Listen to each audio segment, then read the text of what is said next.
آج میں آپ کو اپنی ڈائری سے ایک بہت امپورٹنٹ نسخہ بتانے لگا ہوں امساک کے لیے. تو نسخہ نوٹ کر لیں.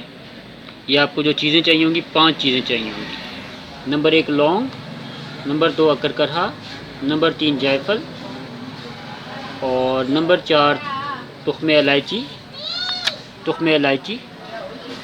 اور نمبر 5 دار چینی. تو اس کا طریقہ بھی دیکھ لیں.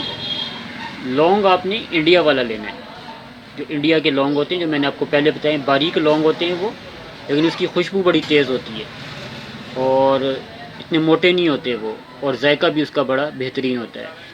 اکرکرہا آپ نے عمدہ والا لینا ہے، جو میں نے آپ کو پہلے بتایا ہے. جائفل آپ نے لینے، اس کا چھلکا اتار کے اندر سے اس کی گری حاصل کرنی ہے، وہ مری بھی نہ ہو، بہترین قسم کی گری ہو. الائچی کے بیج، چھوٹی الائچی کے بیج، وہ اپنے چھلکا نہیں لینا، اس کے بیج لینے. اور 5ویں نمبر پر آپ نے دار چینی لینی ہے. دار چینی بھی عمدہ قسم کی ہو، خوشبودار ہو. ان 5 چیزوں کو آپ نے لے کے ان کو خوب اچھی طرح کوٹنا ہے. ان کو مشین نہیں استعمال کرنی، آپ نے ہاون دستہ میں کوٹنا ہے. اور کوٹنے کے بعد اس کا آپ نے پاؤڈر حاصل کر لینا ہے. اس پاؤڈر کو آپ نے خوب اتنا اچھی طرح پیسنا ہے کہ اس کو کپڑ چھان کر لینا ہے، بالکل باریک نفیس پاؤڈر بن جائے. جتنا باریک پاؤڈر ہوگا اتنا ہی اچھا اثر ہوگا.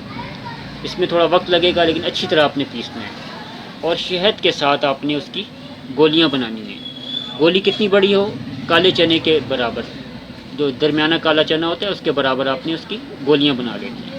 اور ان گولیوں کو آپ نے دھوپ میں نہیں سکھانا بلکہ سائے میں رکھ دینا ہے. کھلی جگہ رکھنا ہے لیکن سائے میں وہ گولیاں چند دن میں سوکھ جائیں گی. کچھ ٹائم لیں گی گولیاں لیکن سوکھ جائیں گی. اور اگر اس پہ مکھیاں بیٹھتی ہوں تو کوئی آپ جالی وغیرہ اس پہ ڈال دیں. تو گولیاں جب سوکھ جائیں تو یہ آپ کی تیار ہوگی. اس کو استعمال کرنے کا کیا طریقہ ہے؟ اس کو تقریباً آپ نے 3-4 گھنٹہ قبل، یعنی شام کے ٹائم، ہم بستری سے 3-4 گھنٹہ پہلے آپ نے 1 سے 2 گولیاں نیم گرم دودھ کے ساتھ استعمال کر لینی ہیں. اس کے بعد آپ نے رات کا کھانا بہتر ہے اس کے بعد نہ کھائیں، اس سے قبل کچھ تھوڑا بہت کھا لیں، اور کھٹی چیز بھی کوئی نہ کھائیں. پھر انشاءاللہ ان گولیوں کا اثر دیکھیں. یہ بہترین گولیاں ہیں. تو اجازت چاہتا ہوں. اللہ حافظ.